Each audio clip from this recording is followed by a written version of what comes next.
M ಪ್ರವ್ರಜಂತಮನುಪೇತಮಪೇತಕೃತ್ಯಂ ದ್ವೈಪಾಯನೋ ವಿರಹಕಾತರ ಆಜುಹಾವ ಪುತ್ರ ಇತಿ ತನ್ಮಯತಯಾ ತರವೋಪಿ ನೇದುಃ ತಂ ಸರ್ವಭೂತಹೃದಯಂ ಮುನಿಮಾನತೋಸ್ಮಿ ಯಸ್ಯಾನುಭಾವಮಖಿಲಶ್ರುತಿಸಾರಮೇಕಂ ಅಧ್ಯಾತ್ಮದೀಪಮತಿತಿತೀರುಷತಾಂ ತಮೋಂಧಂ ಸಂಸಾರಿಣಾಂ ಕರುಣಯಾಃ ಪುರಾಣಗುಹ್ಯಂ ತಂ ವ್ಯಾಸಸೂನುಮುಪಯಾಮಿ ಗುರುಂ ಮುನೀನಾಂ ನಾರಾಯಣಂ ನಮಸ್ಕೃತ್ಯ ನರಂ ಚೈವ ನರೋತ್ತಮಂ ದೇವೀಂ ಸರಸ್ವತೀಂ ವ್ಯಾಸಂ ತತೋ ಗ್ರಂಥಮುದೀರಯೇ ಮಾತರ್ಮೇ ಮಾತರಿಷ್ವನ್ನ ಪಿತರತುಲಗುರೋ ಭ್ರಾತರಿಷ್ಟಾಪ್ತಬಂಧೋ ಸ್ವಾಮಿನ್ ಸರ್ವಾಂತರಾತ್ಮನ್ಮಜರಜರ ಇತರ್ಜನ್ಮ ಮೃತ್ಯಾಮಯಾನಾಂ ಗೋವಿಂದೇ ದೇಹಿ ಭಕ್ತಿಂ ಭವತಿ ಚ ಭಗವನ್ನೂರ್ಜಿತಾಂ ನಿರ್ನಿಮಿತ್ತಾಂ ನಿರ್ವ್ಯಾಜಾಂ ನಿಶ್ಚಲಾಂ ಸದ್ಗುಣಗಣಬೃಹತೀಂ ಶಾಶ್ವತೀಂ ಆಶುದೇವಾ.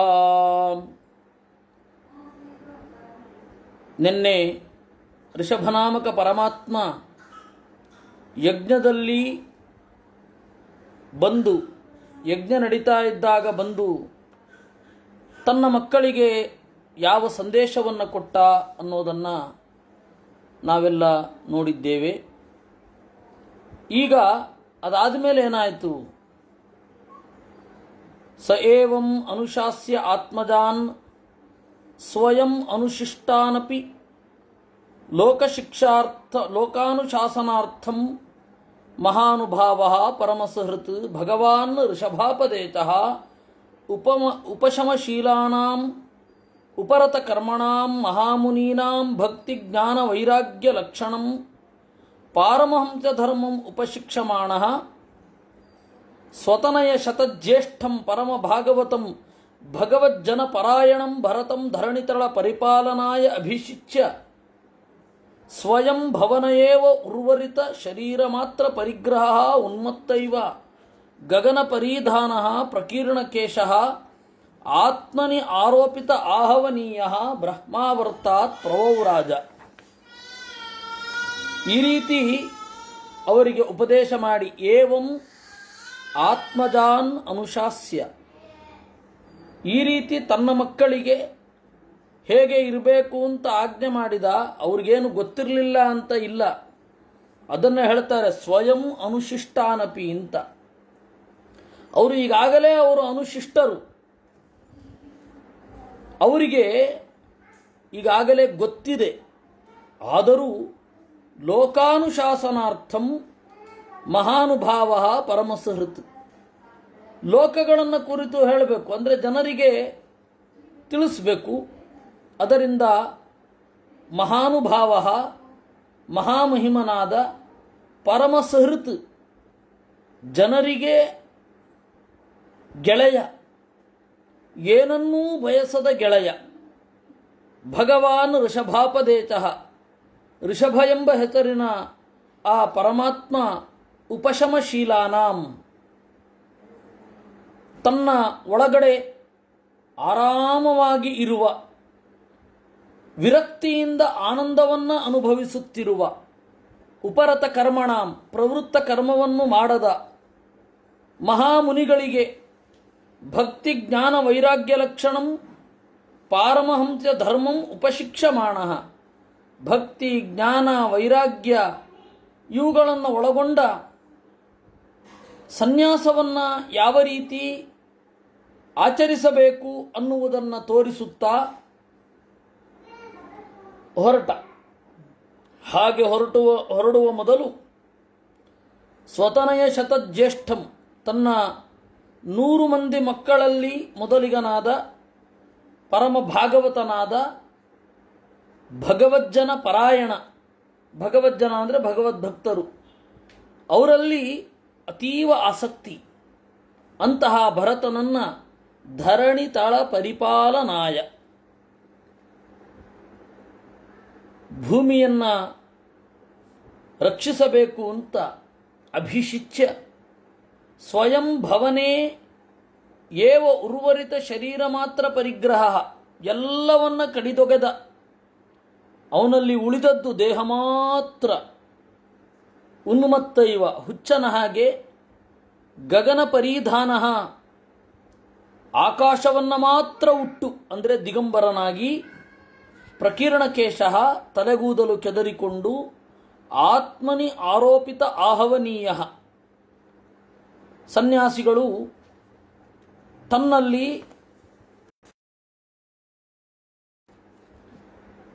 ಅಗ್ನಿಯನ್ನ ಆವಾಹನೆ ಮಾಡಿಕೊಳ್ಳಬೇಕು. ಸನ್ಯಾಸಿಗಳಿಗೆ ಅಗ್ನಿ ಇಲ್ಲ ಅಂತ ಇಲ್ಲ, ಸನ್ಯಾಸಿಗಳಿಗೆ ಅಗ್ನಿ ಇದೆ. ಹೇಗೆ ಅವರು ಆತ್ಮಾರೋಪಣ ಮಾಡಿಕೊಂಡಿರ್ತಾರೆ, ಹೀಗಾಗಿ ಅವರಿಗೆ ಅಗ್ನಿಯಲ್ಲಿ ಮಾಡುವ ಕ್ರಿಯೆಗಳಿಲ್ಲ. ವೈದಿಕವಾದ ಯಜ್ಞಗಳು ಯಾವುದೂ ಇಲ್ಲ. ವೇದವನ್ನು ಅವರು ಕೇವಲ ಭಗವತ್ಪರವಾಗಿ ಮಾತ್ರ ಚಿಂತನೆ ಮಾಡಬೇಕು. ಈ ಹಿನ್ನೆಲೆಯಲ್ಲಿ ಷಷ್ಠಿ ಶಾಂತಿ ಮಾಡಿಕೊಳ್ಳೋದು ಇವುಗಳೆಲ್ಲ ಸನ್ಯಾಸ ಧರ್ಮಕ್ಕೆ ವಿರುದ್ಧ. ಹಾಗೆಲ್ಲ ಮಾಡಬಾರದು. ಯಜ್ಞದಲ್ಲಿ ಭಾಗವಹಿಸುವ ಹಾಗೆ ಇಲ್ಲ. ಯಜ್ಞದಲ್ಲಿ ದೂರದಿಂದ ನೋಡಲಿಕ್ಕುಂಟು ಅಷ್ಟೇ. ಯಜ್ಞ ಮಾಡಲಿಕ್ಕಿಲ್ಲ ಸನ್ಯಾಸಿಗಳಿಗೆ. ಅಗ್ನಿಯಿಂದ ಯಾವುದೇ ಕ್ರಿಯೆಯನ್ನು ಮಾಡಲಿಕ್ಕಿಲ್ಲ. ಅದರಿಂದಾಗಿ ಅವರು ಹೋದ ಮೇಲೆ ಹೂಳಬೇಕೇ ವಿನಃ ಸುಡಬಾರದು. ಯಾಕೆಂದರೆ ಆ ಅಗ್ನಿಯನ್ನು ತೊರೆದಿದ್ದೇವೆ ಅಂತ. ಅವರಿಗೆ ಅಗ್ನಿಯ ಮಾಧ್ಯಮದಲ್ಲಿ ಯಾವ ಕ್ರಿಯೆಗಳೂ ಇಲ್ಲ. ಅದರಿಂದ ವೇದವನ್ನು ಅವರು ಬೇರೆ ಉದ್ದೇಶಗಳಿಗೆ ಬಳಸೋ ಹಾಗೇ ಇಲ್ಲ. ಕೇವಲ ಭಗವಂತನ ಗುಣಾನುಸಂಧಾನ ಪೂರ್ವಕವಾಗಿ ಮಾತ್ರ ಬಳಸಬೇಕು. ಹಾಗೇ ಇರುವುದು. ಭಗವಂತನ ಗುಣಗಳಿಗೆ ಅನುಸಂಧಾನ ಅಂದರೆ ಕೇವಲ ಅಧ್ಯಾತ್ಮಾರ್ಥದಲ್ಲಿ ಮಾತ್ರ ಸ್ವೀಕಾರ ಮಾಡಬೇಕು. ನಾವು 2-3 ಅರ್ಥದಲ್ಲಿ ಸ್ವೀಕಾರ ಮಾಡಲಿಕ್ಕಿದೆ, ಅನಿವಾರ್ಯ. ವೇದ ಮಂತ್ರಗಳನ್ನು ಎಲ್ಲ ಕ್ರಿಯೆಗಳಲ್ಲಿ ಬಳಸುವಾಗ, ಮದುವೆ, ಮುಂಜಿ ಮೊದಲಾದ ಕ್ರಿಯೆಗಳಲ್ಲಿ ನಾವು ವೇದ ಮಂತ್ರಗಳನ್ನು ಬಳಸ್ತೇವೆ. ಆವಾಗ ಅಲ್ಲಿಗೆ ತಕ್ಕಂತೆ ನಾವು ಅನುಸಂಧಾನ ಮಾಡ್ತೇವೆ ಅಲ್ವೇ? ಈಗ ತಂದೆಯವರು ಹೋಗಿರ್ತಾರೆ, ಆವಾಗ ಅದೇ ವೇದ ಮಂತ್ರಗಳನ್ನು ತಂದೆಯವರ ಆತ್ಮಶಾಂತಿಗಾಗಿ ಬಳಸ್ತೇವೆ. ಅಥವಾ ತೀರಿ ಹೋದ ಹಿರಿಯರ ಆತ್ಮಶಾಂತಿಗಾಗಿ ಆ ಮಂತ್ರವನ್ನು ಬಳಸ್ತೇವೆ. ಅದೇ ಮಂತ್ರಗಳಿಂದ ನಾವು ಯಮನನ್ನು ಆರಾಧನೆ ಮಾಡ್ತೇವೆ. ಅದೇ ಮಂತ್ರಗಳಿಂದ ನಾವು ಯಮನ ನಾಯಿಗಳು, ಯಮನ ದೂತರು, ಯಮನ ನಾಯಿಗಳಿಗೆ ಒಂದು ಪಿಂಡ ಕೊಡ್ಲಿಕ್ಕುಂಟು. ಮಾರ್ಗದಲ್ಲಿ ಯಮನ ನಾಯಿಗಳು ರಕ್ಷಿಸಲಿ ಅಂತ ಹೇಳಿ 2 ಪಿಂಡವನ್ನು ಇಡ್ಲಿಕ್ಕುಂಟು. ಈ ತರಹ ಈ ವೇದ ಮಂತ್ರಗಳು ಬೇರೆಯ ಉದ್ದೇಶಗಳಿಗಾಗಿ ಬಳಕೆ ಆಗುತ್ತೆ.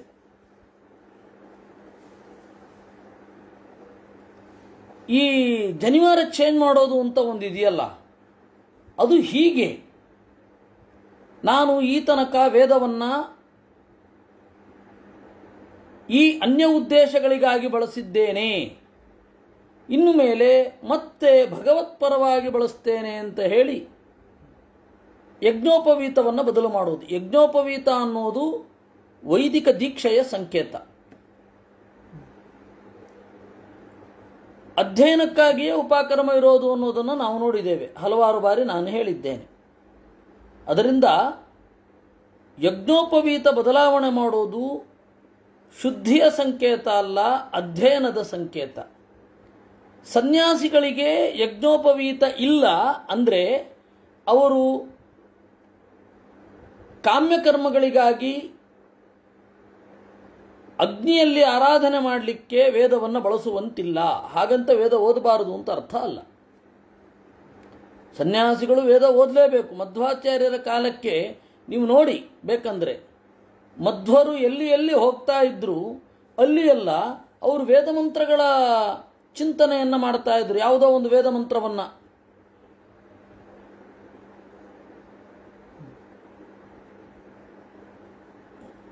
ಭೂಷಣ ಕವಿಯವರ ಪ್ರಶ್ನೆ, ಅವ್ರು ಯಾರೋ ಅವಿವೇಕಿಗಳು ಮಾಡಿದ್ರೆ ನಮಗೆ ಯಾಕೆ ಹೇಳೋದು? ರಾಘವೇಂದ್ರ ಮಂತ್ರದ ಹೋಮ ಅಂತ ತಪ್ಪದು. ರಾಯರ ಸ್ತೋತ್ರದ ಹೋಮ ಮಾಡಲಿಕ್ಕಿಲ್ಲ. ಯಾರೋ ಮಾಡಿದ್ರೆ ನಾವೇನು ಮಾಡೋಣ? ಅಸಂಗತ ಅದು, ಬಿಟ್ಟುಬಿಡಿ ಅದನ್ನು. ಎಷ್ಟು ಸರಿಯಲ್ಲ, ಸರಿಯೇ ಅಲ್ಲ, ಎಷ್ಟು ಸರಿಯಲ್ಲ, ಸರಿನೇ ಅಲ್ಲ ಅದು. ಅದರಿಂದ ಈ ಸನ್ಯಾಸಿಗಳು ವೇದವನ್ನ ಪೂರ್ಣ ಅಧ್ಯಾತ್ಮ ಪರವಾಗಿ ಚಿಂತನೆ ಮಾಡಲಿಕ್ಕೆ ಬೇರೆ ಇಲ್ಲ. ಹೀಗಾಗಿ ಅವರಿಗೆ ಯಜ್ಞೋಪವೀತ ಇಲ್ಲ ಅವರಿಗೆ. ಯಾಕೆ ಅಂದರೆ ವೇದ ಮಂತ್ರಗಳನ್ನು ಬೇರೆ ಯಾವ ಅರ್ಥದಲ್ಲಿಯೂ ಬಳಸಲಿಕ್ಕಿಲ್ಲ.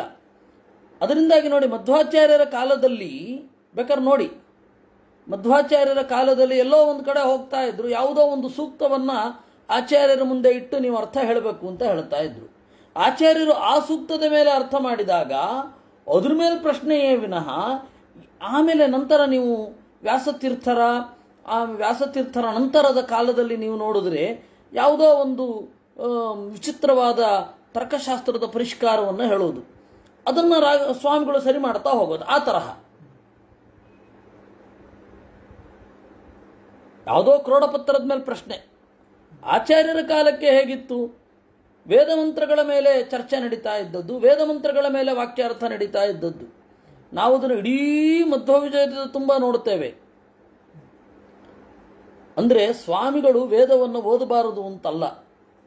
ಒಬ್ಬರು ಸ್ವಾಮಿಗಳು ಅವರು ಸನ್ಯಾಸ ಬಿಟ್ಟರು, ಆಮೇಲೆ ಈಗ ಇಲ್ಲ, ಅವರು ಧಾರವಾಡದಲ್ಲಿ ಇದ್ದರು, ಸಾಹಿತ್ಯ ಕೃತಿಗಳನ್ನೆಲ್ಲ ಬರ್ಕೊಂಡಿದ್ರು. ಅವರು ಹೇಳ್ತಾ ಇದ್ರು ನನ್ನ ಹತ್ರ, ಆಚಾರ್ಯರೇ, ಉಡುಪಿಯಲ್ಲಿ ಒಂದು ಸಂಪ್ರದಾಯ ಇದೆ, ಸನ್ಯಾಸಿಗಳು ಸಂಹಿತೆಯನ್ನು ಓದಬಾರದು ಅಂತ. ನಾನು ಅದನ್ನು ತಿಳ್ಕೊಳ್ಳಿಕ್ಕೆ ಓದ್ತಾ ಇದ್ದೆ. ಸಂಹಿತೆಗೂ ಬ್ರಹ್ಮಸೂತ್ರಕ್ಕೂ ಸಂಹಿತೆಗೂ ಗೀತೆಗೂ ಏನು ಸಂಬಂಧ ಇದೆ ಅಂತ ತಿಳಿದುಕೊಳ್ಳಿಕ್ಕೆ ಓದ್ತಾ ಇದ್ದಾಗ ಮಠದ ಅನೇಕ ಮಂದಿ ಹೇಳಿದ್ರು, ನೀವು ಸನ್ಯಾಸಿಗಳು ವೇದ ಓದಬಾರದು ಅಂತ. ನಾನು ಕೇಳಲಿಲ್ಲ, ಸಾಯಣ ಭಾಷ್ಯ ಹಿಡ್ಕೊಂಡು ಕೂತೆ. ಆಮೇಲೆ ನಮ್ಮ ತಾಯಿಯವರನ್ನು ಕರೆಸಿ ಬಯಸಿದ್ರು. ನನ್ನ ತಾಯಿಯವರು ಬಂದು ನನಗೆ ಅಷ್ಟು ಗೊತ್ತಾಗೋದಿಲ್ವಾ, ಅವರೆಲ್ಲ ಹೇಳ್ತಾ ಇಲ್ವಾ ವೇದ ಓದಬಾರದು ಅಂದ್ರೆ ಓದಬಾರದು ಅಷ್ಟೇ ಅಂತ. ಹೀಗೆ ತಪ್ಪು ಕಲ್ಪನೆ ಮೂಡಿಬಿಟ್ಟಿದೆ. ಸನ್ಯಾಸಿಗಳು ವೇದ ಓದಬಾರದು. ಕಡೆಗೆ ಉಪನಿಷತ್ತೂ ಕೂಡ ಓದದೆ ಕಣ್ಮರೆಯಾಗಿ ಹೋಗ್ತಾ ಇದೆ ಸನ್ಯಾಸಿಗಳ ಒಂದು ಅಧ್ಯಯನ ಪರಂಪರೆಯಲ್ಲಿ.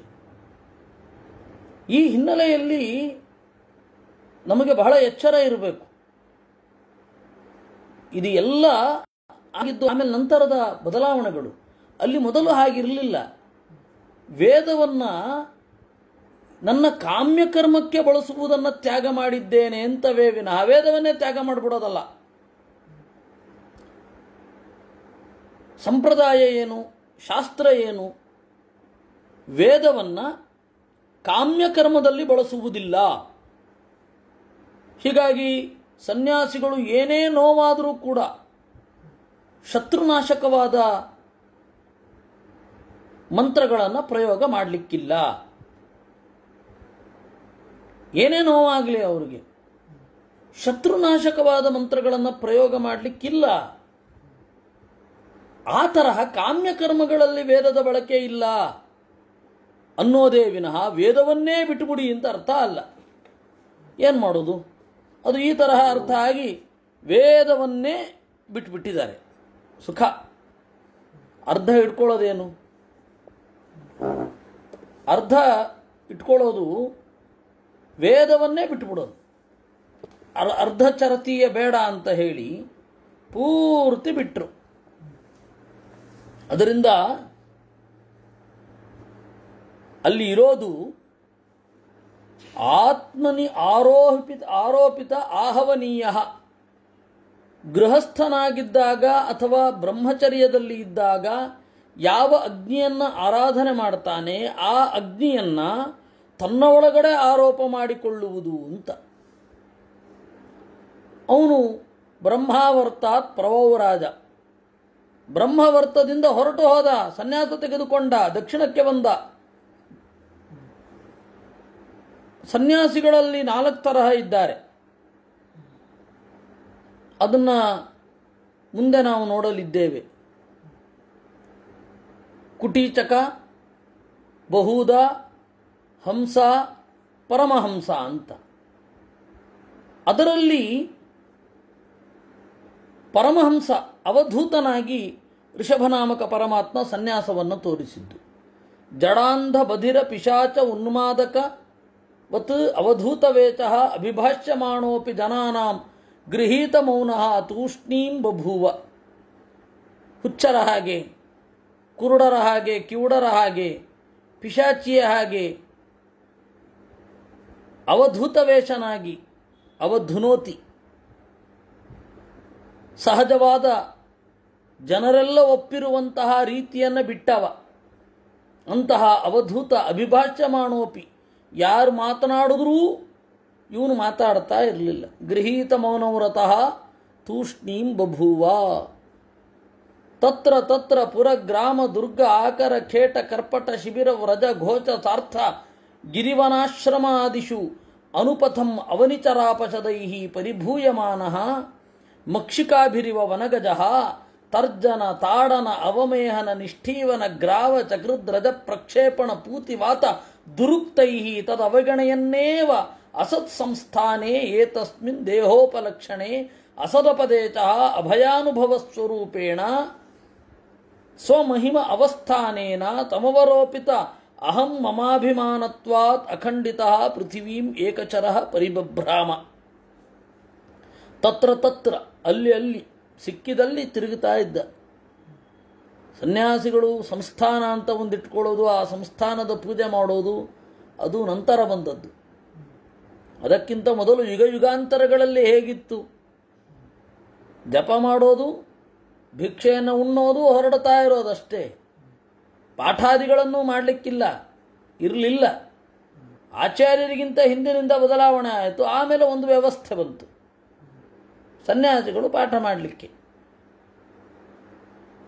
ಇದು ಒಂದು ವ್ಯವಸ್ಥೆ. ಆಮೇಲೆ ಕ್ರಮೇಣ ಹೋಗುತ್ತೆ. ಕಲಿಯುಗ ಕಳೆದು ಕೃತಯುಗ ಮತ್ತೆ ಬಂದಾಗ ಅಲ್ಲಿ ಸನ್ಯಾಸ ಇರುತ್ತೆ, ಅಲ್ಲಿ ಪಾಠ ಇರಲ್ಲ, ಸಂಸ್ಥಾನ ಪೂಜೆ ಇತ್ಯಾದಿಗಳೆಲ್ಲ ಇರಲ್ಲ.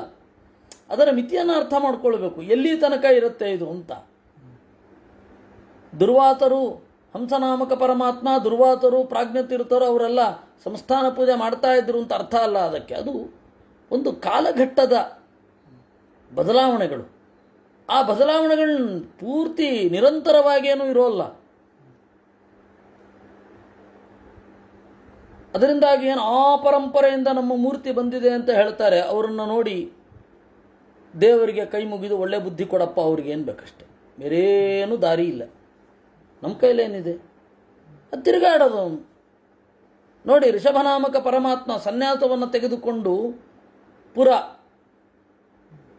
ಗ್ರಾಮ, ದುರ್ಗ ಅಂದರೆ ಕೋಟೆ, ಆಕರ ಅಂತಂದರೆ ಗಣಿ, ಖೇಟ ಅಂದರೆ ಬೇಟೆ ಆಡುವ ಜಾಗ, ಕರ್ಪಟ ಅಂತಂದರೆ ಬಟ್ಟೆ ನೇಯುವ ಜಾಗ, ಶಿಬಿರ ಅಂದರೆ ಸೈನಿಕಾವಾಸ, ವ್ರಜ ಅಂದರೆ ಗೊಲ್ಲರ ಹಟ್ಟಿ, ಸಾರ್ಥ ಅಂದರೆ ವ್ಯಾಪಾರಿಗಳ ಸಮೂಹ, ಗಿರಿ ಅಂದರೆ ಬೆಟ್ಟ, ವನ ಅಂದರೆ ಕಾಡು, ಆಶ್ರಮ ಮೊದಲಾದವುಗಳಲ್ಲಿ ತಿರುಗುತ್ತಾ ಇರ್ತಿದ್ದಂತೆ. ಅವನಿಚರ ಅಪಶದೈಹಿ, ಅಲ್ಲಿ ಮನುಷ್ಯರು ಅಂತ ಹೆಸರು ಮಾತ್ರ, ಅವರಿಗೆ ಕನಿಷ್ಠ ಸೌಜನ್ಯ ಕೂಡ ಇರಲ್ಲ. ಅಂಥವರೆಲ್ಲ ಅವನನ್ನು ವಿಪರೀತ ಬೈತಾ ಇದ್ರು, ಕಾಡಿಸ್ತಾ ಇದ್ರು. ಇವನು ನಿರ್ಲಿಪ್ತನಾಗಿ ಇದ್ದ. ಹೇಗೆ? ಮಕ್ಷಿಕಾಭಿರಿವ ವನಗಜಃ, ನೊಣಗಳು ಆನೆಯನ್ನು ಮುತ್ತಿದರೆ ಆನೆಗೇನು ಕೇಳು, ಆನೆಯನ್ನು ಕಾಡ್ತಾ ಇದ್ದೀವಿ ಅಂತ ನೊಣಗಳು ಅಂದುಕೊಂಡ್ರೆ, ಓಹ್, ಆನೆಯ ಗಂಡಸ್ಥಳದ ಮೇಲೆ ಆಡ್ತಾ ಇದ್ದೇವೆ ನಾವು ಅಂತ ನೊಣಗಳು ಅಂದ್ಕೊಂಡಿರ್ತವೆ. ನೊಣಗಳವು. ಆನೆ ಅದನ್ನು ಕೊಲ್ಲಲಿಕ್ಕೇನು ಪ್ರಯತ್ನ ಪಡೋಲ್ಲ. ಹಾಗೆ ಋಷಭನಾಮಕ ಪರಮಾತ್ಮ ಅವರನ್ನು ಎಣಿಸ್ತಾನೇ ಇರಲಿಲ್ಲ. ತರ್ಜನ ಬೈತಾ ಇದ್ರಂತೆ, ತಾಡನ ಹೊಡಿತಾ ಇದ್ರು, ಅವಮೇಹನ ಅವನ ಮೇಲೆ ಹೊಲಸು ಎಸಿತಾ ಇದ್ರು, ಹೊಲಸು ಮಾಡ್ತಾ ಇದ್ರು, ನಿಷ್ಠೀವನ ಅವನ ಮೇಲೆ ಸೀನೋದು, ಸೀನಿದ್ದನ್ನು ಅವನಿಗೆ ಎಸೆಯೋದು, ಗ್ರಾವ ಹುಲ್ಲು ಎಸೆಯೋದು, ಏನೇನೋ ಹೊಲಸುಗಳನ್ನೆಲ್ಲ ಎಸೆಯೋದು, ರಜಪ್ರಕ್ಷೇಪಣ ಧೂಳು ಎಸೆಯೋದು, ಅವನು ದುರ್ಗಂಧವನ್ನು ಮೂಸುವಂತೆ ಮಾಡೋದು, ಕೆಟ್ಟ ಮಾತಾಡೋದು, ಈ ಥರ ಎಲ್ಲ ಮಾಡ್ತಾ ಇದ್ದಾಗ ತದವಿಗಣಯನ್ನೇವ ಅದನ್ನು ಲೆಕ್ಕಿಸದೇ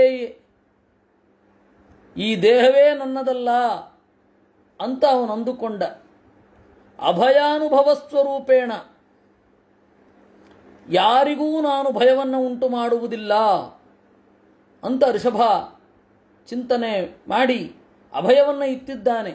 ಸ್ವಮಹಿಮ ಅವಸ್ಥಾನೇನ ಸಮವರೋಪಿತ ಅಹಂ ಮಮಾಭಿಮಾನತ್ವಾತ್ ಅಖಂಡಿತ ಪೃಥಿವೀಂ ಏಕಚರ ಪರಿಬಭ್ರಾಮ. ಒಬ್ಬನೇ ತಿರುಗಿದ, ಏಕಚರ ತಿರುಗಿದ. ಅತಿ ಸುಕುಮಾರ ಚರಣೋರಸ್ಥಲ ವಿಪುಲ ಬಾಹುವಂತ ಗಳವದನಾದ್ಯವಯವ ವಿನ್ಯಾತಃ ಪ್ರಕೃತಿ ಸುಂದರ ಸ್ವಭಾವಹಾತ ಮುಖ ನವನಳಿನ ದಳಾಯಮಾನ ಶಿಶಿರ ತರ ಚಾರ್ವರುಣಾಯತ ನಯನ ಸದೃಶ ಸುಭಗ ಕಪೋಲ ಕರ್ಣ ಕಂಠನಾಥಃ ವಿಗೂಢ ಸ್ಮಿತವದನ ಮಹೋತ್ಸವೇನ ಪುರವನಿತಾನಾಂ ಮನಸ್ಸಿ ಕುಸುಮಶರಂ ಉಪದಧಾನಃ. ಅವನ ಸೌಂದರ್ಯ ಹೇಗಿತ್ತು ಅಂತಂದರೆ ಅವನೇನು ಬ್ರಷಪ್ ಮಾಡ್ಕೊಳ್ಬೇಕಾಗಿರಲಿಲ್ಲ, ಸ್ನಾನಾದಿಗಳಿಂದ ತನ್ನ ಸೌಂದರ್ಯವನ್ನು ಪರಿಷ್ಕಾರ ಮಾಡಿಕೊಳ್ಬೇಕಾಗಿರಲಿಲ್ಲ, ತನ್ನ ಸೌಂದರ್ಯಕ್ಕೆ ಏನೋ ಬೇಕಾದ ಆಭರಣಗಳನ್ನು ಧರಿಸಿಕೊಳ್ಳಬೇಕಾದ ಅವಶ್ಯಕತೆ ಇರಲಿಲ್ಲ. ಅತಿ ಸುಕುಮಾರತರ ಚರಣೋರಸ್ಥಲ ವಿಪುಲ ಬಾಹುವಂತ ಗಳವದನಾದ್ಯವಯವ ವಿನ್ಯಾತ. ಅತ್ಯಂತ ಮಿದುವಾದ ಅಂಗಾಲು, ಎದೆ, ಅಗಲವಾದ ಎದೆ ಮತ್ತು ತೋಳು, ಚಂದದ ಕೊರಳು, ಒಳ್ಳೆಯ ಮೋರೆ, ಪ್ರಕೃತಿ ಸುಂದರ ಸಹಜವಾದ ಸೌಂದರ್ಯ, ಸ್ವಭಾವಹಾತ ಮುಖ ಸಹಜವಾದ ನಗು, ಒಳಗಡೆ ಇರುವ ಆನಂದದಿಂದ ಸಹಜವಾದ ನಗು, ಹೊರಗಡೆ ಬೇರೆಯವರಿಗಾಗಿ ನಗುತ್ತಾ ಇರೋದಲ್ಲ. ನವನಳಿನ ದಳಾಯಮಾನ ಶಿಶಿರತರ ಚಾರ್ವರುಣಾಯತ ನಯನ, ಆಗತಾನೆ ಅರಳಿರುವ ತಾವರೆಯಂತೆ ಅಗಲವಾದ ಕಣ್ಗಳಿರುವವ. ನೋಡುವವರಿಗೆ ಅವನು ಯಾರನ್ನ ನೋಡ್ತಾನೋ ಅವ್ರಿಗೆ ತಂಪಾಗುತ್ತಾ ಇತ್ತು. ಚಂದದ ಕೆನ್ನೆ, ಚಂದದ ಕಿವಿ, ಚಂದದ ಮೋರೆ, ಮೂಗು, ವಿಗೂಢ ಸ್ಮಿತವದನ ಮಹೋತ್ಸವೇನ ಅವನ ನಗೆಯಲ್ಲಿ ಅತ್ಯಂತ ರಹಸ್ಯ ಇತ್ತು. ಪುರವನಿತಾನಾಂ ಮನಸ್ಸಿ ಕುಸುಮಶರ ಮುಪದಧಾನ. ನೋಡಿದ ಹೆಣ್ಣು ಮಕ್ಕಳಿಗೆ ಎಂಥ ಚಲುವ ಅಂತ ಅನ್ನಿಸ್ತಾ ಇತ್ತು. ಪರಾಕ್ ಅವಲಂಬಮಾನ ಕುಟಿಲ ಜಟಿಲ ಅಳಕ ಕಪಿಲ ಕೇಶ ಭೂರಿಭಾರ ಅವಧೂತ ಮಲಿನ ನಿಜ ಶರೀರೇಣ ಗ್ರಹಗ್ರಹೀತ ಇವ ಅದೃಶ್ಯತ. ಆದರೆ ಉದ್ದ ಕೂದಲು, ಜಟೆಗಟ್ಟಿದ ಕೂದಲು, ಕುಟಿಲ ಜಟಿಲ ಅಳಕ, ಕಪಿಲ ಕೇಶ ಕೆಂಜಟೆಯಾಗಿದೆ, ಬಹಳ ಉದ್ದ ಬೆಳೆದು ಅದನ್ನು ಕತ್ತರಿಸದೆ ಹೇಗೇಗೋ ಬೆಳ್ಕೊಂಡಿದೆ. ಅವಧೂತ ಮಲಿನ ನಿಜ ಶರೀರೇಣ, ಸಹಜವಾಗಿ ಅವನು ತೋರಿಸ್ಕೊಳ್ತಾ ಇದ್ದ. ಸ್ನಾನ ಮಾಡಿಲ್ಲ, ಆದ್ದರಿಂದ ಸ್ನಾನ ಮಾಡೋದಿಲ್ಲ ಅಂದರೆ ಸುಗಂಧ ದ್ರವ್ಯಗಳನ್ನು ಹಚ್ಚಿ ಸ್ನಾನ ಮಾಡದೇ ಇರುವುದರಿಂದ ಕೊಳೆಯೆಲ್ಲ ಕೂತ್ಕೊಂಡಿದೆ. ಗ್ರಹಗ್ರಹೀತ ಇವ ಪಿಶಾಚ ಹಿಡಿದವನಂತೆ ಕಾಣಿಸ್ತಾ ಇದ್ದ. ಯರ್ಹಿ ವಾವಸ ಭಗವಾನ್ ಲೋಕಮಿಮಂ ಯೋಗಸ್ಯ ಅದ್ಧ ಅಪ್ರತೀಪಮಿವ ಆಚಕ್ಷಾಣಃ ತತ್ ಪ್ರತಿಕ್ರಿಯಾಕರ್ಮ ಬೀಭಿತ್ಸಿತಮಿತಿ ವ್ರತಂ ಆಜಗರಂ ಆಸ್ಥಿತಃ. ನಾನು ಅವಧೂತ, ಆ ಅವಧೂತನಾಗಿ ನಾನು ತೋರಿಸಬೇಕು. ಅವಧೂತನಾಗಬೇಕಾದ್ರೆ ಮೊದಲು ರಿಯಾಕ್ಷನ್ ಇರಬಾರದು, ಏನು ಮಾಡಿದ್ರೂ ರಿಯಾಕ್ಷನ್ ಇರಬಾರದು ಅಂತ ಅವಧೂತನ ಲಕ್ಷಣ. ಅದರಿಂದಾಗಿ ವ್ರತಂ ಆಜಗರಂ ಆಸ್ಥಿತಃ, ಹೆಬ್ಬಾವಿನಂತೆ ಇರ್ತಿದ್ದ. ಹೆಬ್ಬಾವಿನಂತೆ ಇರೋದು ಅಂದರೆ ಆಹಾರ ಹುಡ್ಕೊಂಡು ಹೋಗದೇ ಇರೋದು, ತಾನಾಗಿ ಬಂದು ಮೋರೆಯಲ್ಲಿ ಬೀಳಬೇಕು, ಕೈ ಚಾಚುವಷ್ಟು ಹತ್ತಿರದಲ್ಲಿ ಇರಬೇಕು, ಅದು ಹೆಬ್ಬಾವಿನಂತೆ. ಶಯಾನ ಏವ ಅಶ್ನಾತಿ, ಮಲ್ಕೊಂಡೇ ತಿಂತಾ ಇದ್ದ. ಪಿಬತಿ, ಕುಡಿತಾ ಇದ್ದ. ಅವಮೇಹತಿ, ಮಲ್ಕೊಂಡೇ ಮಲ ವಿಸರ್ಜನೆ, ಹೀಗೆಲ್ಲ ತೋರಿಸ್ತಾ ಇದ್ದ ಅವನು.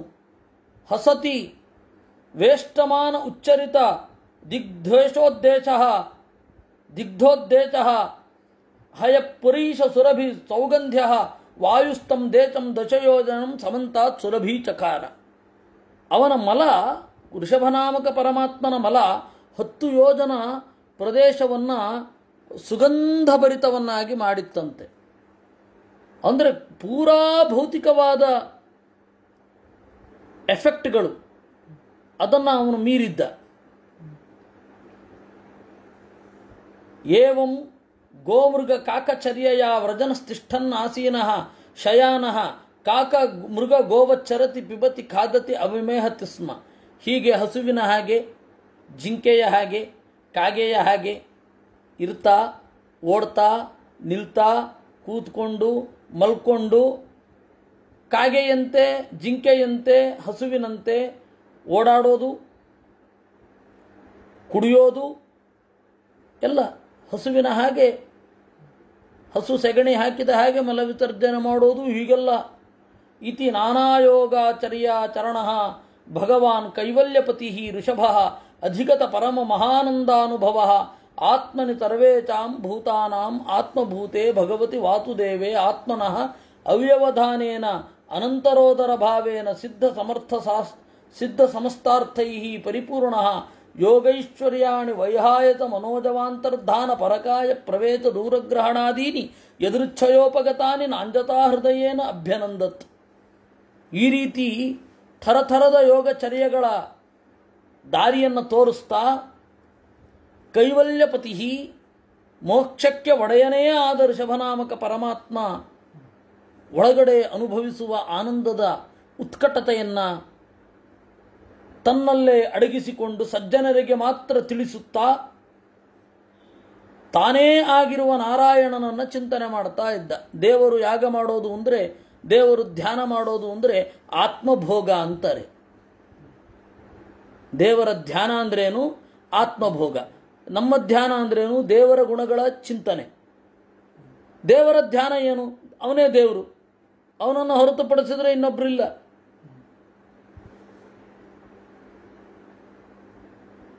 ಅದರಿಂದಾಗಿ ಅವನೇನು ಮಾಡ್ತಾ ಇದ್ದ? ತನ್ನನ್ನೇ ಚಿಂತನೆ ಮಾಡ್ತಾ ಇದ್ದ. ರಾಮ ಧ್ಯಾನ ಮಾಡೋದು ಅಂದರೆ ಸ್ವಗುಣಗಳ ಅನುಭವ ಅಂತ. ಹಾಗೆ ತನ್ನನ್ನೇ ಚಿಂತಿಸ್ತಾ ಇದ್ದ. ಅವನಿಗೆ ಸಹಜವಾಗಿಯೇ ಇತ್ತು, ತಪಸ್ಸಿನಿಂದ ಬಂತು ಅಂತನ್ನುವ ಹಾಗೆ ತೋರಿಸಿಕೊಂಡ. ಆಕಾಶ ಮಾರ್ಗದಲ್ಲಿ ಸಂಚಾರ ಮಾಡೋದು, ಮನಸ್ಸಿನ ವೇಗದಲ್ಲಿ ಸಾಗೋದು, ಇದ್ದಕ್ಕಿದ್ದಂತೆ ಕಣ್ಮರೆಯಾಗೋದು, ಪರಕಾಯ ಪ್ರವೇಶ, ದೂರಗ್ರಹಣ, ದೂರಶ್ರವಣ, ದೂರದರ್ಶನ, ಇವುಗಳನ್ನು ನಾಂಜಸಾ ಹೃದಯೇನ ಅಭ್ಯನಂದತ್. ಬಂದರೂ ಅದನ್ನು ಉಪಯೋಗಿಸಲಿಲ್ಲ, ತಿರಸ್ಕರಿಸಿದ. ಅದರಿಂದಾಗಿ ಇದನ್ನೆಲ್ಲ ಮಾಡಿಯೇ ದೊಡ್ಡವರಾಗಬೇಕಾಗಿಲ್ಲ. ಇದನ್ನೆಲ್ಲ ಮಾಡಿಯೇ ದೊಡ್ಡವರಾಗಬೇಕು ಅಂತನ್ನುವ ಭಾವನೆ ಬಂದದ್ದು ಇತ್ತೀಚೆಗೆ. ಆಚಾರ್ಯರು ಮಾಡಿ ತೋರಿಸಿದ್ರು. ಕ್ರಿಶ್ಚಿಯಾನಿಟಿಯ ಇನ್ಫ್ಲೂಯೆನ್ಸಿನಿಂದ ಅದನ್ನು ಮಾಡದೇ ಹೋದರೆ ಇವರು ಸರಿಯಾದ ದಾರಿಯಲ್ಲೇ ಸಾಗುತ್ತಾ ಇಲ್ಲ ಅಂತ ಬಂದುಬಿಡ್ತು. ಯಾಕೆಂದರೆ ಅವರು ಸೈಂಟ್ಹುಡ್ ಒಂದು ಕೊಡಬೇಕು ಅಂತಾದರೆ ಅನೇಕ ಪವಾಡಗಳಿರಬೇಕು. ಆ ಪವಾಡಗಳಿದ್ದರೆ, if there are miracles, sainthood will be given, not otherwise. ಕ್ರಿಶ್ಚಿಯಾನಿಟಿಯಲ್ಲೇ ಅದೊಂದು. ಆದರೆ ದೇವರು ಅದನ್ನು ತೋರಿಸಿಕೊಳ್ಳದೆ ಹೋದರೆ ಒಳ್ಳೆಯ ನಡೆಯಿಂದ. ಯಾಕೆ ಅಂದರೆ ರಾಮಕೃಷ್ಣ ಪರಮಹಂಸರ ಜೀವನದಲ್ಲಿ ಒಂದು ಕಥೆ ಬರುತ್ತೆ. ಒಬ್ಬ ನೀರಿನ ಮೇಲೆ ನಡಿಲಿಕ್ಕೆ 12 ವರ್ಷ ಪ್ರಯತ್ನ ಪಟ್ಟಿದ್ದಂತೆ. ನೀರಿನ ಮೇಲೆ ನಡೆದ ಅಂತೆ. ರಾಮಕೃಷ್ಣ ಪರಮಹಂಸರ ಹತ್ತಿರ ಬಂದು ಹೇಳಿದನಂತೆ, ನನಗೆ ನೀರಿನ ಮೇಲೆ ನಡಿಲಿಕ್ಕಾಗತ್ತೆ ಅಂತ. ಅಲ್ಲಪ್ಪ, ₹1 ಕೊಟ್ಟರೆ ದೋಣಿ ಅವನು ದಾಟಿಸ್ತಾ ಇದ್ದ, ಅದಕ್ಕೆ 12 ವರ್ಷ ವೇಸ್ಟ್ ಮಾಡಿದ್ಯಾ ಅಂತ. ಈ ಪ್ರಯೋಜನ ಕೇವಲ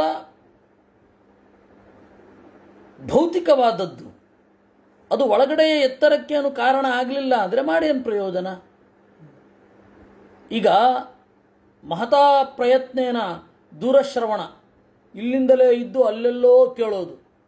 ಫೋನ್ ಬಂದ್ಬಿಟ್ಟಿದೆ, ಈಗ ಫೋನ್ ಯೂಸ್ ಮಾಡಿದ್ರೆ ಆಯಿತು. ಮಹತಾ ಪ್ರಯತ್ನೇನ ದೂರದರ್ಶನ, ಚಾಕ್ಷುಷ ವಿದ್ಯೆಯನ್ನು ಅನುಸರಿಸೋದು.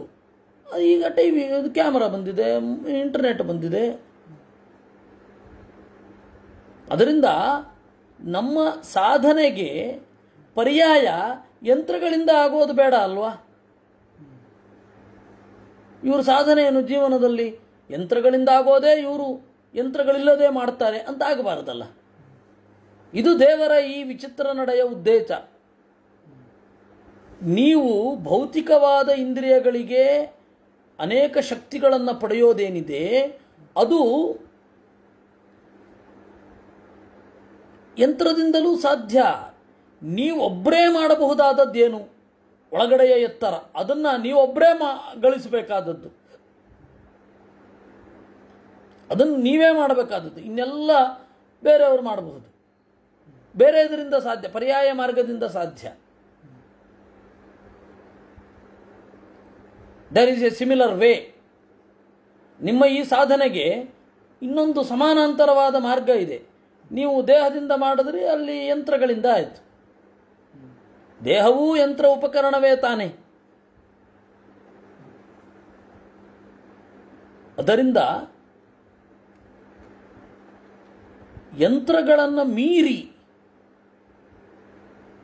ದೇಹವನ್ನು ಮೀರಿ ಸಾಧನೆ ಮಾಡೋದು ದೇವರ ಪ್ರೀತಿಯನ್ನಷ್ಟೇ. ಒಳಗಡೆಯ ಎತ್ತರ, ವೈರಾಗ್ಯ, ಜ್ಞಾನ ಇವುಗಳೇ ಸಾಧನೆಯೇ ವಿನಃ ಹೊರಗಡೆಯ ಪವಾಡಗಳಲ್ಲ. ಅದನ್ನು ಬೇರೆ ಬೇರೆ ಇದರಿಂದ ಸಾಧನೆ ಮಾಡಬಹುದು. ಅದರಿಂದಾಗಿ ಋಷಭನಾಮಕ ಪರಮಾತ್ಮ ಅದನ್ನು ಎಂಟರ್ಟೈನ್ ಮಾಡಲಿಲ್ಲ, ಪವಾಡವನ್ನು ಎಂಟರ್ಟೈನ್ ಮಾಡಲ್ಲ. ಹಾಗಾದರೆ ಪವಾಡ ಮಾಡಲ್ವಾ? ಮಹಾತ್ಮರು ಮಾಡ್ತಾರೆ. ಇವಾಗ ರಾಘವೇಂದ್ರ ಸ್ವಾಮಿಗಳು, ವಾದಿರಾಜರು, ಅವರಿಗೆ ದೇವರ ಆದೇಶ ಮಾಡಿ, ನೀವು ಮಾಡಿ.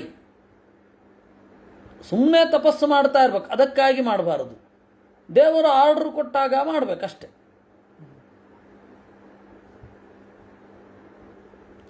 ಅಷ್ಟೇ, ಮತ್ತಿನ್ನೇನಿಲ್ಲ.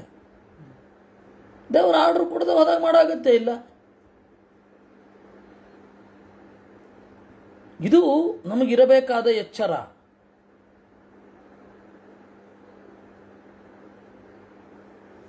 ಹೀಗೆ ನಾಂಜಸಾ ಹೃದಯೇನ ಅಭ್ಯನಂದತ್. ದೇವರು ಏನು ಹೇಳಿದ? ಈ ದೂರದರ್ಶನ, ದೂರಶ್ರವಣ ಇತ್ಯಾದಿ ಸಿದ್ಧಿಗಳನ್ನು ತೃಣದಂತೆ ಬಹಿಷ್ಕರಿಸುವಂದ.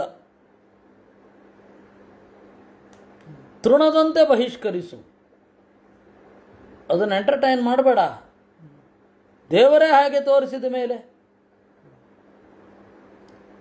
ಎಕ್ಸ್ಟ್ರಾರ್ಡಿನರಿ ಆಗಬೇಕು.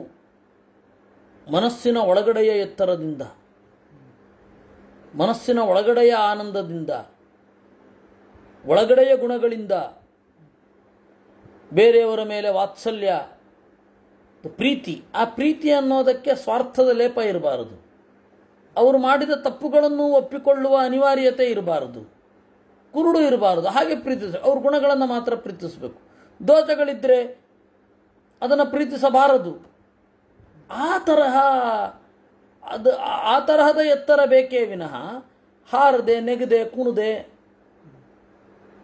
ಅದೆಲ್ಲ ಬೇಕಿಲ್ಲ. ಬಂದರೂ ಕೂಡ ಅದನ್ನು ದೇವರ ಆಜ್ಞೆ ಆದಾಗ ಮಾತ್ರ ಬಳಸಬೇಕು.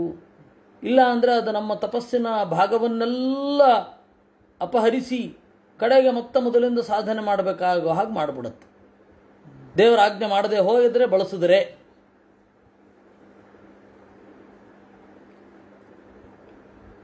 ಇದು ಋಷಭ ತೋರಿದ ದಾರಿ.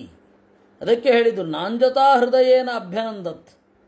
ತನಗೆ ಸಹಜವಾಗಿ ಸಿದ್ಧಿಸಿದ ದೂರಗಮನ ಮೊದಲಾದ ಶಕ್ತಿಗಳನ್ನು ಬಳಸಲಿಲ್ಲ, ಬಳಸೋದಿಲ್ಲ ಸಜ್ಜನರು.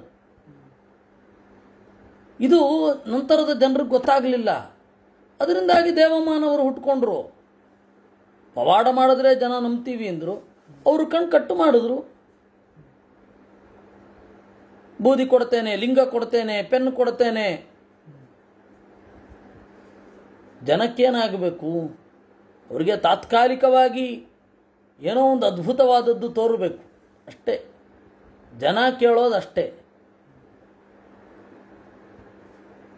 ಆಳವಾಗಿ ಮನಸ್ಸನ್ನು ಯಾವ ರೀತಿ ಎತ್ತರಕ್ಕೆ ಒಯ್ಯಬೇಕು, ಇಮಿಡಿಯೇಟ್ ಎಲ್ಲರಿಗೂ ಒಳ್ಳೆ ದರ್ಶಿನಿ ತರಹ ಇಮಿಡಿಯೇಟ್ ಫಾಸ್ಟ್ ಫುಡ್. ಎಲ್ಲರೂ ತಾಳ್ಮೆ ಕಳ್ಕೊಂಡ್ಬಿಟ್ಟಿದ್ದಾರೆ. ಶಾಸ್ತ್ರಗಳನ್ನು ಓದಿ ತನ್ನಿಂದ ತಾನೇ ಲೀಡರ್ಶಿಪ್ ಕ್ವಾಲಿಟಿ ಏನೇನು ಮಾಡಬೇಕೋ ಅದೆಲ್ಲ ಬರುತ್ತೆ. ಇಲ್ಲ ಅದಕ್ಕೆ ಒಂದು ಕೋರ್ಸ್ ಅಂತ ಮಾಡಬೇಕು, ಹಣ ಕೊಟ್ಬಿಟ್ಟು ಸಿಕ್ಬಿಡತ್ತೆ ಅಂತ ಅನ್ಕೊಂಡ್ಬಿಡ್ತಾರೆ. ಸಹಜವಾಗಿ ಸಿಗುವಂಥದ್ದು. ಭಾಗವತ ಭಾರತಾದಿಗಳನ್ನು ಓದ್ತಾ ಇದ್ರೆ ಏನೇನು ಅಂತ ಸಿಗತ್ತೆ. ನೋಹೋ, ಅದಿಲ್ಲ. ಇವೆಲ್ಲ ನಮಗೆ ಇರುವಂತಹ ಸಮಸ್ಯೆಗಳು. ಇದು ತಪೋವ್ಯಯ ಆಗತ್ತೆ, ಅದಕ್ಕೆ ಇದನ್ನು ಮಾಡಬೇಡಿ ಇಂದ. ಒಬ್ಬ ಅಸಾಧಾರಣ ಪುರುಷ ತನಗೆ ಈ ತರಹದ ಶಕ್ತಿಗಳು ಬಂದರೂ ಕೂಡ ಅದನ್ನು ಉಪಯೋಗಿಸದೇ ಇರೋದು ಎಷ್ಟು ಎತ್ತರ ಇರಬೇಕು. ಅವನು ಆತ್ಮದ ಎಷ್ಟು ಎತ್ತರ ಇರಬೇಕು. ಒಬ್ಬ ತನ್ನ ಸಂಪತ್ತನ್ನು ಧಿಕ್ಕರಿಸಿ ನಿಲ್ತಾನೆ, ಒಳಗಡೆಯಿಂದ ನಿರ್ಲಿಪ್ತನಾಗಿರ್ತಾನೆ ಅಂದರೆ ಏನ್ರಿ ಅದು ಎತ್ತರ? ಅದು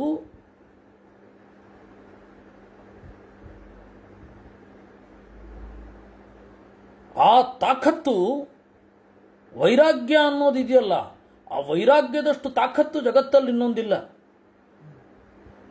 ಆ ವೈರಾಗ್ಯ ನಾವು ಬೆಳೆಸ್ಕೊಂಡಿರ್ಬೇಕು. ವೈರಾಗ್ಯ ಅಂದರೆ ದುಡ್ಡಿಲ್ಲದೆ ಇರೋದು, ದುಡ್ಡು ಬೇಡ ಅನ್ನೋದು ಅಂತಲ್ಲ. ಒಳಗಡೆಯಿಂದ ನಿರಪೇಕ್ಷತೆ ಇರಬೇಕು. ದುಡ್ಡಿಗೆ ಅಪೇಕ್ಷೆ ಪಡಬಾರದು. ಒಳಗಡೆಯಿಂದ ನಿರ್ಲಿಪ್ತರಾಗಿರಬೇಕು. ಸಂಪತ್ತು ಬಂದಾಗಲೂ ಕೂಡ, ಸಂಪತ್ತು ಇಲ್ಲದಿದ್ದಾಗಲೂ ಹಾಗೇ ಇರಬೇಕು. ಅದು ವೈರಾಗ್ಯ ಅಂದರೆ. ದುಡ್ಡಿಲ್ಲದೆ ಇರೋದಲ್ಲ. ದುಡ್ಡಿಲ್ಲದೆ ಇರೋದು ವೈರಾಗ್ಯ ಆದರೆ ಇವರೆಲ್ಲ ಬಡವರೆಲ್ಲ ಏನು ಮತ್ತೆ ಮಹಾಯೋಗಿಗಳವರು ಅಲ್ಲ. ಅವರಿಗೆ ಒಳಗಡೆಯಿಂದ ದುಡ್ಡಿರೋರೆಲ್ಲ ಕೆಟ್ಟವರಲ್ಲ, ಅದು ಕಮ್ಯುನಿಸ್ಟ್ ಸಿದ್ಧಾಂತ. ದುಡ್ಡಿಲ್ಲದೆ ಇರೋರೆಲ್ಲ ಒಳ್ಳೆಯವರಲ್ಲ, ಅದು ಕೂಡ ಅವ್ರದೇ ಸಮಾಜವಾದ. ಹಾಗಲ್ಲ ಅದು. ದುಡ್ಡಿದ್ದಾಗಲೂ ಕೂಡ ತನ್ನದಲ್ಲ ಅನ್ನುವ ಭಾವನೆ ಇರಬೇಕು. ಅದನ್ನು ನೀವು ಬೇರೆಯವರು ಪರೀಕ್ಷೆ ಮಾಡಲಿಕ್ಕೆ ಹೋಗ್ಬೇಡ, ಅದು ಸಮಯ ಬಂದಾಗ ಗೊತ್ತಾಗತ್ತೆ. ಹೀಗಾಗಿ ಈ ಹೊರಗಡೆಯ ಸಂಪತ್ತು, ಪವಾಡ ಮಾಡುವ ಶಕ್ತಿ, ಅತೀಂದ್ರಿಯವಾದ ಶಕ್ತಿಗಳು, ಅದನ್ನೂ ಕೂಡ ಅವನು ಒಪ್ಪಲಿಲ್ಲ ಅನ್ನುವಲ್ಲಿಗೆ ಇತಿ ಶ್ರೀಮದ್ಭಾಗವತೆ ಪಂಚಮಸ್ಕಂಧೆ ಪಂಚಮೋಧ್ಯಾಯ, 5ನೇ ಸ್ಕಂಧದಲ್ಲಿ 5ನೆಯ ಅಧ್ಯಾಯ. ರಾಜ ಪರೀಕ್ಷಿತ್ ರಾಜ ಕೇಳಿದ, ನನೂನಂ ಭಗವನ್ ಆತ್ಮಾಮರಾಣಾಂ ಯೋಗ ಸಮೀರಿತ ಜ್ಞಾನಾವಭರ್ಜಿತ ಕರ್ಮ ಬೀಜಾನಾಂ ಐಶ್ವರ್ಯಾಣಿ ಪುನಃ ಕ್ಲೇಶದಾನಿ ಭವಿತುಮರ್ಹಂತಿ ಯದೃಚ್ಛಯಾ ಉಪಗತಾನಿ. ಸ್ವಾಮಿ,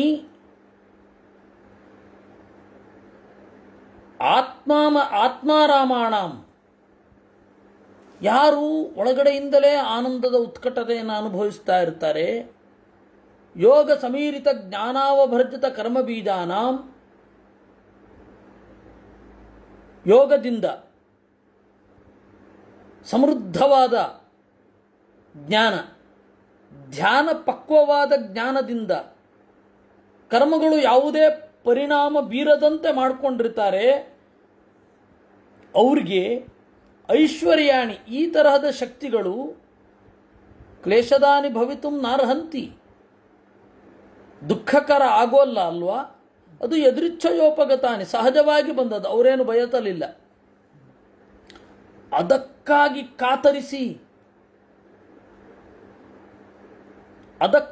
ಕಾತರಿಸಿ ಉತ್ಕಟವಾಗಿ ಧ್ಯಾನ ಮಾಡಿದರೆ ಆ ಸಿದ್ಧಿ ಬರುತ್ತೆ. ಮಾಂತ್ರಿಕರಾಗಬೇಕು ಅಂತಲೇ ಕೆಲವರು ತಪಸ್ಸು ಮಾಡುವವರು ಇಂದಿಗೂ ಇದ್ದಾರೆ. ಅವರು ಸ್ವಲ್ಪ ಸಿದ್ಧರ ಆಗಿಯೂ ಆಗ್ತಾರೆ, ಸಣ್ಣ ಪುಟ್ಟ ಸಿದ್ಧಿಗಳನ್ನು ಪಡೆದಿರ್ತಾರೆ. ಕಲ್ಲುರುಟಿ, ಪಂಜುರುಳಿ, ಕುಟ್ಟಿಚ್ಚಾತನ್ ಈ ತರಹದ ಕ್ಷುದ್ರಭೂತಗಳನ್ನು ವಶಪಡಿಸ್ಕೊಂಡು ಮೆರಿತಾ ಇರ್ತಾರೆ. ಅವರೇ ಹೀಗಿರಬೇಕಾದ್ರೆ ಇನ್ನು ಅಷ್ಟಸಿದ್ಧಿಗಳಲ್ಲಿ ಒಂದು ಯಾವುದಾದ್ರೂ ಬಂದರೆ ಹೆಂಗೆ ಮೆರಿಬೇಡ ಅವರು ಅಲ್ಲ, ಅಂಥವ್ರಿಗದು ತೊಂದರೆ. ಆದರೆ ಯಾರಿಗೆ ಸಹಜವಾಗಿ ಬಂದಿರುತ್ತೆ ಅವ್ರಿಗೇನು ತೊಂದರೆ ಇಲ್ಲ ಅಲ್ವಾ ಶುಕಾಚಾರ್ಯರೇ ಅಂತ ಕೇಳದ ಇವನು. ಉದ್ದೇಶ ಏನು? ದೇವರು ಅಂದರೆ ಋಷಭನಾಮಕ ಪರಮಾತ್ಮ ಅಷ್ಟಸಿದ್ಧಿಗಳನ್ನು ಬೇಡ ಅಂದ. ಯಾಕೆ ಬೇಡ ಅನ್ಬೇಕು? ಸಹಜವಾಗಿ ಬಂದದ್ದೇ ಅಲ್ವೇ? ಸಹಜವಾಗಿ ಬಂದದ್ದನ್ನು ಯಾಕೆ ಬೇಡ ಅಂತ ಇದ್ದಾನೆ? ಭಯ ಇದೆಯಾ? ಅಯ್ಯೋ ನಾನು ಇದನ್ನು ಬಳಸ್ತಾ ಇದ್ದರೆ ಪುಣ್ಯ ಕಡಿಮೆ ಆಗಿ ಹೋದ್ರೆ ಅಂತ ಭಯನಾ? ಅಲ್ಲ. ಅಯ್ಯೋ ಬಳಸ್ತಾ ಇದ್ರೆ ಹೀಗಾಗೋಗತ್ತೆ ಅಂತ ಅಜ್ಞಾನನ? ಯಾವುದು? ಯಾವ ಕಾರಣಕ್ಕೆ ಅವನು ಬೇಡ ಅಂದ? ಯಾವ ಬೇಡ ಅನ್ಲಿಕ್ಕೆ ಯಾವ ಒಳ್ಳೆಯ ಕಾರಣಗಳು ಇಲ್ಲ ಅಲ್ವೇ? ಯಾಕೆ ಬೇಡ ಅಂದ? ಇದು ಶುಕಾಚಾರ್ಯರಿಗೆ ಪರೀಕ್ಷಿದ್ರಾಜ ಮಾಡಿದ ಪ್ರಶ್ನೆ. ಏಕೆಂದರೆ ಅವನು ನಾಂಜತಾ ಹೃದಯೇನ ಅಭ್ಯನಂದತ್ತಂದಾಗ ಋಷಭನಿಗೆ ಆತಂಕ ಇತ್ತ. ಅಷ್ಟಸಿದ್ಧಿಗಳು ನನಗೆ ಬಂದುಬಿಟ್ರೆ, ಅದನ್ನು ನಾನೇ ಎಚ್ಚರ ತಪ್ಪಿ ನಡೆಸ್ಕೊಂಡು ಬಿಟ್ರೆ ಅಂತ ಹೇಳಿ, ಇಲ್ಲ ಕಾಯ್ತಾ ಇದ್ದೆ ನಾನು, ಯಾಕೆ 2 ದಿವಸದ ಪ್ರಶ್ನೆಯೇ ಮಾಡಲಿಲ್ವಲ್ಲ ಅಂತ ನಮ್ಮ ದಿಲೀಪ ರತ್ನಾಕರ್ ಅವರು. ಅಲ್ಲ, ಭಗವಂತನಿಗೆ ಸಿದ್ಧಿ ಬರೋದೇ ಇಲ್ಲ. ಸಿದ್ಧಿ ಬರುತ್ತೆ ಅಂದರೆ ಏನರ್ಥ? ಯಾಕೆಂದರೆ ಅಲ್ಲಿ ನೋಡಿ ಭಾಗವತದಲ್ಲಿ ಏನಿದೆ, ಯದೃಚ್ಛಯ ಉಪಗತಾನಿ ನಾಂಜತಾ ಹೃದಯೇನ ಅಭ್ಯನಂದತ್. ಸಹಜವಾಗಿ ಬಂದದ್ದನ್ನು ಅವನು ತಿರಸ್ಕರಿಸಿದ. ಮೊದಲೇ ಇರಲಿಲ್ವಾ? ಇದೆಲ್ಲ ಪ್ರಶ್ನೆಯೂ ಸೇರಿಕೊಂಡೇ ಅವನು ಕೇಳಿದ್ದು. ನೋಡಿ ಆ ಪ್ರಶ್ನೆಯನ್ನು ಇನ್ನೊಮ್ಮೆ ಓದ್ತೇನೆ, ಕೇಳಿ ನೀವು. ನನೂನಂ ಭಗವನ್ ಆತ್ಮಾರಾಮಾಣಾಂ ಭಗವನ್ ಪೂಜ್ಯರೇ ಆತ್ಮಾರಾಮಾಣಾಂ ಸ್ವರೂಪಾನಂದದಲ್ಲಿ ತೊಡಗಿರುವವರಿಗೆ ಯೋಗ ಸಮೀರಿತ ಜ್ಞಾನ ಅವಭರ್ಜಿತ ಕರ್ಮ ಬೀಜಾನಾಂ ಧ್ಯಾನ ಪಕ್ವವಾದ ಜ್ಞಾನದಿಂದ ಕರ್ಮ ಅವರಿಗೆ ಅನಿಷ್ಟವಾಗಿ ಮಾರ್ಪಡುವುದಿಲ್ಲ. ಕರ್ಮದ ಬೀಜ ಹುರಿದಂತೆ ಆಗ್ಬಿಡುತ್ತೆ. ಅವಭರ್ಜಿತ ಅಂದರೆ ಹುರಿಯಲ್ಪಟ್ಟ ಕರ್ಮ ಬೀಜ ಉಳ್ಳವರು, ಅಂದರೆ ಅವರು ಮಾಡಿದ ಕರ್ಮ ಮುಂದೆ ಯಾವ ರೀತಿಯಲ್ಲಿಯೂ ಅವರಿಗೆ ತೊಂದರೆ ಮಾಡೋಲ್ಲ. ಹುರಿದ ಬೀಜ ಯಾವ ರೀತಿ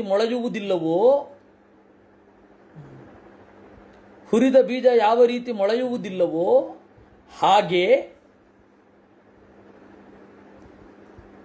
ಇವರು ಮಾಡಿದ ಕರ್ಮ ಮುಂದೆ ಅವರಿಗೆ ವಿಪತ್ಕರವಾಗಿ ಬದಲಾಗೋದಿಲ್ಲ. ಯೋಗ ಸಮೀರಿತ ಜ್ಞಾನ ಅವಭರ್ಜಿತ ಕರ್ಮ ಬೀಜಾನಾಂ. ಇಂತಹ ಆತ್ಮಾರಾಮರಾದ ಸಜ್ಜನರಿಗೇನೆ, ಜ್ಞಾನಿಗಳಿಗೇನೆ ಐಶ್ವರ್ಯಾಣಿ ನ ಕ್ಲೇಶದಾನಿ. ಅವರ ಒಡೆತನ, ಐಶ್ವರ್ಯ ಅಂದರೆ ಈಶ್ವರಸ್ಯ ಭಾವ, ಒಡೆತನ. ಈ ಸಿದ್ಧಿಯ ಒಡೆತನ ಅನ್ನೋದು ಕ್ಲೇಶವನ್ನು ಉಂಟು ಮಾಡೋದಿಲ್ಲ. ಇನ್ನು ಯದೃಚ್ಛಯ ಉಪಗತಾನಿ, ಸಹಜವಾಗಿಯೇ ಯಾರಿಗೆ ಸಿದ್ಧಿತಿರುತ್ತೋ, ಅಂದರೆ ಪರಮಾತ್ಮನನ್ನು ಕುರಿತು ಕೇಳ್ತಾ ಇರೋದು, ಅಂಥವರಿಗೆ ಈ ಭಯನ? ಅದರಿಂದಾಗಿ ಅದು ಸೇರಿಕೊಂಡಿದೆ. ಸಹಜವಾಗಿ ಯಾರಿಗೆ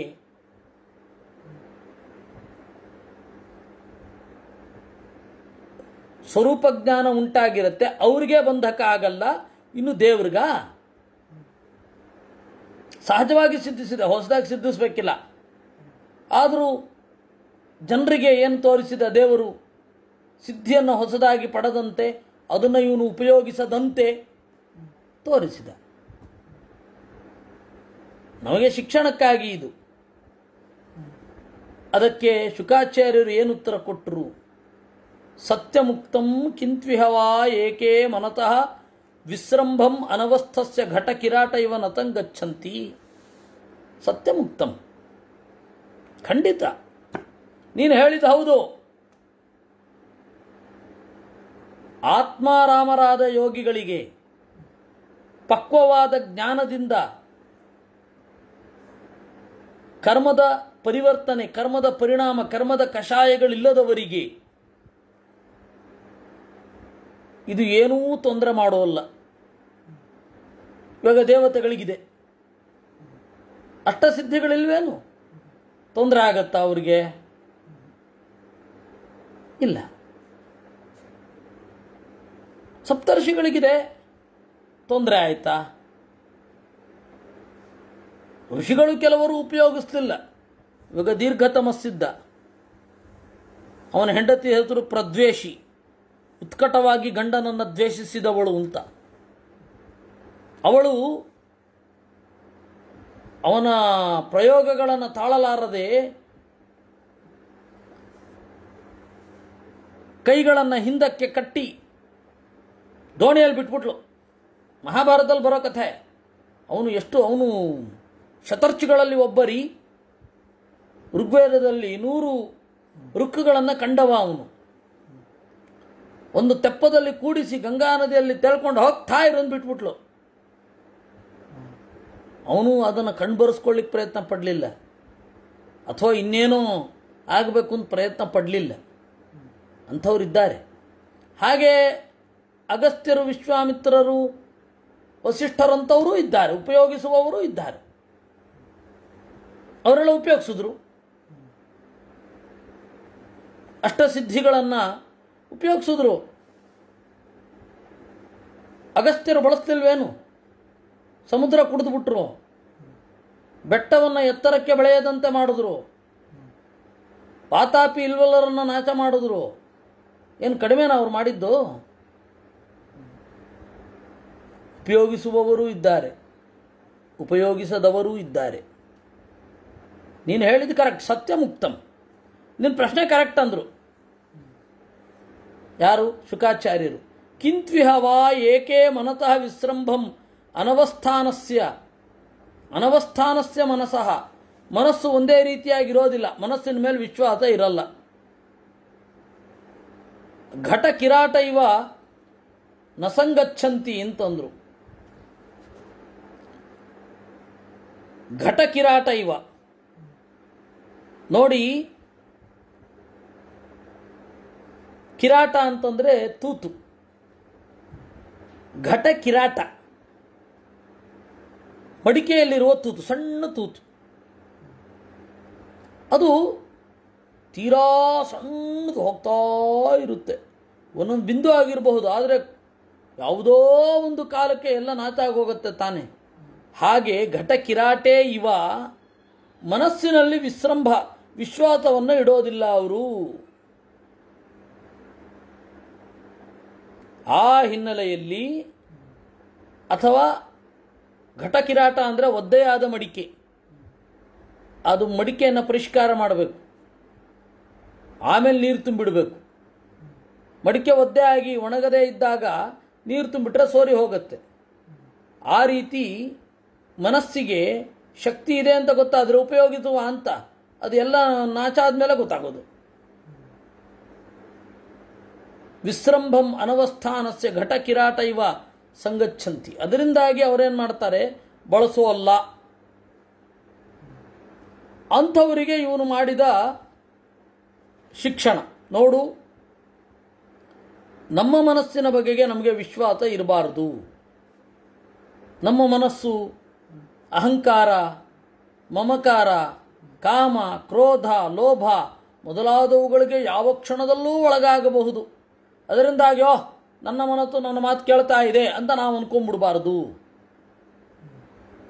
ಒಬ್ಬ ಸಾಧಕನೋರ್ವ ತನ್ನ ಮನಸ್ಸಿನ ಬಗೆಗೆ ಬಹಳ ಜಾಗರೂಕನಾಗಿ ಇರಬೇಕು. ಬಹಳ ಜಾಗರೂಕನಾಗಿ ಇರಬೇಕು. ಬಹಳ ಜಾಗರೂಕನಾಗಿ ಇದ್ರೆ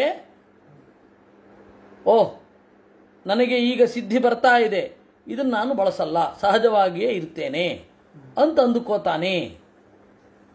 ಋಷಭನಾಮಕ ಪರಮಾತ್ಮನೇ ಹಾಗೆ ಮಾಡಿದ್ದಾನೆ ಅಂತಂದ್ರೆ ಮುಂದೆ ಬರುವವರೆಲ್ಲ ಹೌದಪ್ಪ ಅವನೇ ಆ ರೀತಿ ಮಾಡಿದ್ದಾನೆ, ಅವನೇ ಭಗವದ್ ಅವತಾರ ಅಂತಾರೆ, ಸರ್ವಶಕ್ತ ಅವನು, ಸಿದ್ಧಿಗಳು ಸಹಜವಾಗಿದೆ ಅಂಥವನೇ ಇಲ್ಲ ಸಿದ್ಧಿ ಬೇಡ ಅಂತ ಹೇಳಿ ಸಾಮಾನ್ಯ ಮನುಷ್ಯನ ತರಹ ಓಡಾಡಿಕೊಂಡಿದ್ದ. ಇನ್ನು ನಮ್ಮ ಗತಿ ಏನು?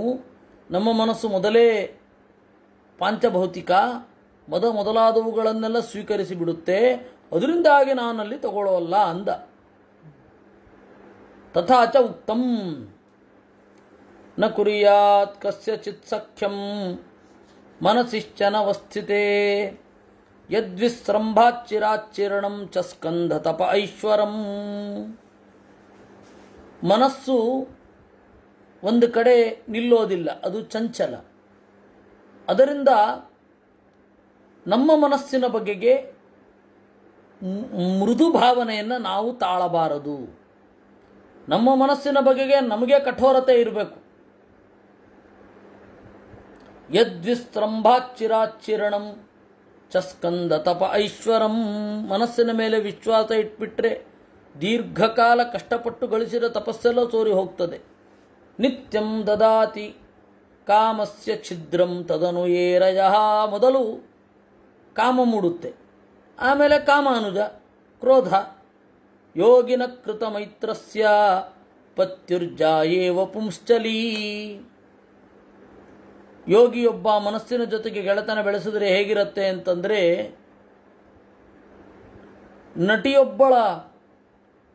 ನಟಿಯೊಬ್ಬಳನ್ನು ನಂಬಿ ಪೂರ್ತಿ ಅವಳಿಗೆ ಆತ್ಮನಿವೇದನೆ ಮಾಡಿದ ಹಾಗೆ. ಪತ್ಯುರ್ಜಾಯೇವ ಪುಂಶ್ಚಲೀ. ಅವಳು ಯಾವಾಗ ಬೇಕಾದರೂ ಚೇಂಜ್ ಮಾಡಿಬಿಡ್ಬೋದು ಮನಸ್ಸನ್ನು. ನಟಿಯೊಬ್ಬಳನ್ನು ಯಾವ ರೀತಿ ಗೃಹಸ್ಥಾಶ್ರಮದ ಪವಿತ್ರ ಕಾರ್ಯಗಳಿಗೆ ಬಳಸಲಿಕ್ಕಾಗೋದಿಲ್ವೋ ಆ ರೀತಿ ಮನಸ್ಸನ್ನು ನಂಬಲಿಕ್ಕಾಗಲ್ಲ ಅಂತ ಹೇಳಿ ಇನ್ನೊಂದು ಶ್ಲೋಕ ಇದೆ. ಅದಕ್ಕೆ ವಿಸ್ತಾರವಾಗಿ ಆಚಾರ್ಯರು ಭಾಷ್ಯ ಬರೆದಿದ್ದಾರೆ. ಅದನ್ನು ನಾವು ನಾಳೆ ನೋಡೋಣ ಅಂತ. ಇನ್ನೂ 3 ಶ್ಲೋಕ ಇದೆ, 1, 2, 3. ಇದು ಇನ್ನೊಂದು ಶ್ಲೋಕ ಬಾಕಿ ಇದೆ. ಆ 3 ಶ್ಲೋಕಕ್ಕೆ ಒಟ್ಟಿಗೆ ಆಚಾರ್ಯರ ಭಾಷ್ಯ ಏನಿದೆ, ಅದರ ಹಿನ್ನೆಲೆ ಮುನ್ನೆಲೆಗಳನ್ನು ಹೇಗೆ ತಿಳ್ಕೊಳ್ಬೇಕು ಅಂತ ಅದನ್ನು ನಾಳೆ ನೋಡೋಣ. ಕೃಷ್ಣಾರ್ಪಣಮಸ್ತು. ಅನೇನ ಭಾವಿ ಯತ್ ಪುಣ್ಯಂ ತದಾಪ್ನೋತು ಪಿತಾ ಮಮ. ಇಲ್ಲಿ ಹಿಂದೆ ಸಪ್ತಪಾದ ಅಂತ ಹೇಳಿದಾಗ ಹೌದು, ಯಾವ ರೀತಿ ಚಿಂತನೆ? 4 ಕೈ ಅಂತ ಸಪ್ತಪಾದ